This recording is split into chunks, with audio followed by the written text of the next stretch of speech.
Good afternoon, everybody. I'm attorney L. Chris Stewart, along with attorney Nathan Hoffman of Stewart Miller Simmons Trial Attorneys. We are proudly representing Sarah McKinnon, the mother of Jayden McKinnon. This is the first time that she will be speaking about the murder of her son that occurred at Willowest Apartments in Lindbergh. And sadly, our firm is doing this too often, representing families of a victim of murder because an apartment complex fails to provide security again and again. This is an epidemic in Georgia and a lot of other states. I've said this before, and these companies are not listening. They are not providing working security at apartment complexes. That is why Atlanta has so much crime at apartments. All of our experts, all of the police, everybody is saying easy targets are broken gates. And that is what happened on this day. Jayden McKinnon, a fantastic young man, dog walker, French bulldog breeder, dog lover. He was murdered while walking his two beloved French bulldogs. One which was taken along with his wallet, along with his phone and keys when he was robbed and shot and killed. All because the broken gates at Willowest Apartments. Not only was the entrance gate broken, the security arm was missing, and we have also learned that the entire front gate had been broken for weeks, maybe months. And shockingly, after he was murdered, it was fixed the next day. The next day, they came out and fixed the security gates and had private security, which was supposed to already be there, working after her son was murdered. This could have been anybody walking their dog. This could have been any complex in Atlanta or any other city that doesn't provide security. And the only time they wake up, and we do these cases a lot, is with a lawsuit, which we filed this morning in Gwinnett County. And sadly, money won't bring back her son, but by putting the word out to apartment complexes that you must ensure the safety of the people who are paying you rent, maybe something will change. Maybe. So that's what we're trying to do today. But we can't do that unless we show you what's really going on. This is after the murder. We went out and walked right through the gate.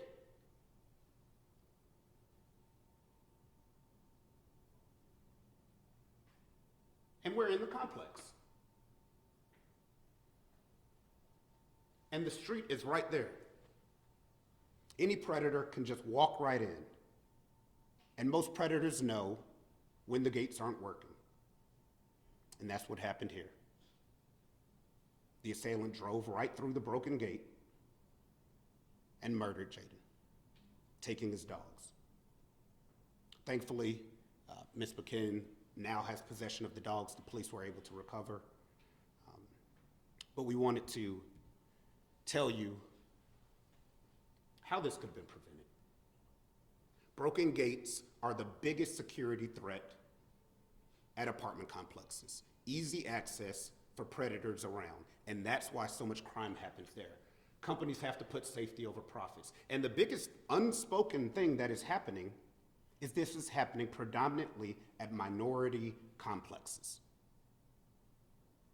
I know that's not supposed to be said, but I pretty much say whatever is going on. Minority complexes get ignored because companies care less, plain and simple. This isn't happening in well-off areas around our city. There's security there. The gates work. But in most of the cases we have, they are minority complexes and they are in shambles because the companies are not spending money to protect their residents because no one's complaining. That's what we're here for. And it's going to stop. as the community finally speaks out. Ms. McKinnon, I want you to briefly speak. So right before I moved into Willowest, I was reassured by one of the leasing people that the gates will stay broke and that we will have security if the gate are not broke. And from May all the way up until August, the gate stayed broke, and I can count security on my one hand. And also, I did my own investigation where we was not receiving mail from the time I moved in from May all the way until August to come find out that the cameras, they refused to fix the cameras and that the mailbox was being broken into. So the post office refused to deliver mail until Willowest did they part, and they refused. So we was not receiving mail for the 3 to 4 months that I was living there. So I would have to go to the post office or send my mail to someone else to pick up my mail. Like I said, I was reassured that I was going to be in a safe place. I'm a single mother and I work 2 jobs to bring my son to a safe place. And unfortunately, they failed him, they failed me, and my son was killed at the age of 22. He was never going to be able to see or do what he wanted to do with rap career, trucking company. He had so many dreams that he wanted to do, breed our dogs, and now he won't be able to do it because they failed us in keeping us safe in our own complex. So that's all I have to say. Brief question. Ms. McKinnon, I just have to know what goes through your mind knowing that simply a secured gate could have saved your son's life, that this could have been prevented? A lot of what ifs. What if I would have stayed home that day? But then people say it could have been me. Maybe if I didn't move him down here, because we did move from Jersey, so I blame myself for a lot of this. Maybe if I would have investigated and went to a different complex, maybe I shouldn't have moved there. So there's a lot of what ifs with me, and I blame myself. So right now I have survival more, what's that called? Survival remorse, because I wish it was me instead of my son. And your thoughts and feelings towards those who should have had that property properly secured but did not?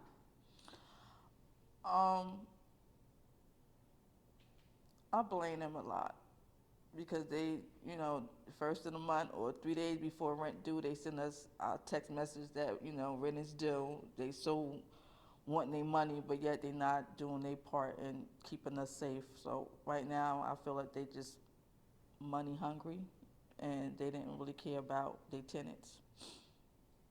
Did they make any effort to contact you after your son was murdered? Well, they saw me outside, and that's when someone came over there and said sorry. But other than that, no, not really. Then I had to go over there to tell them I wanted to break my lease. And so, no, not really. No one from the higher up ever contacted me to say that they were sorry for my son's loss. Prior to this incident, were you aware of any work orders or anything to try and get the gate fixed? It was mentioned that it had been broken for quite some time.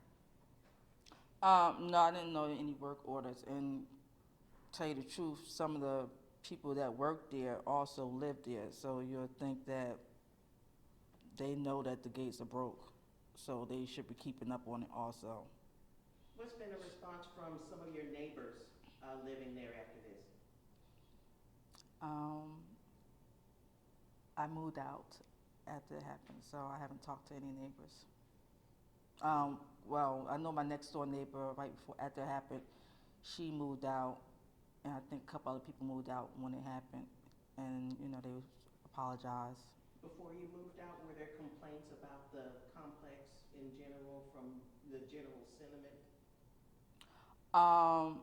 No, because I basically stayed to myself, so I just went to work and came home, so I didn't really talk to a lot of people there.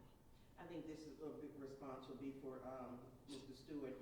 You know, what's been the response so far from the property management? We'll find out because they have to respond to this lawsuit. Like I said, nobody's reached out directly to talk to her about what happened. And we'll find out, of course, there are probably countless complaints about the gate. But what happens a lot in these situations is you keep complaining about something and it doesn't get fixed, so you just shut up. You just go about your daily life of, look, the gate is broken, and you accept that that's life. That's not life. You don't just accept that my gate is broken, that anybody can just come in here at night. We've already tracked numerous crimes that were happening on the property. So it's not that they weren't aware. This isn't some random incident. There were crimes happening at the complex. We already have them. So they'll find out in litigation, and the only truth you ever get is in the court of law, sadly. So we'll get justice for Jayden. Thank y'all.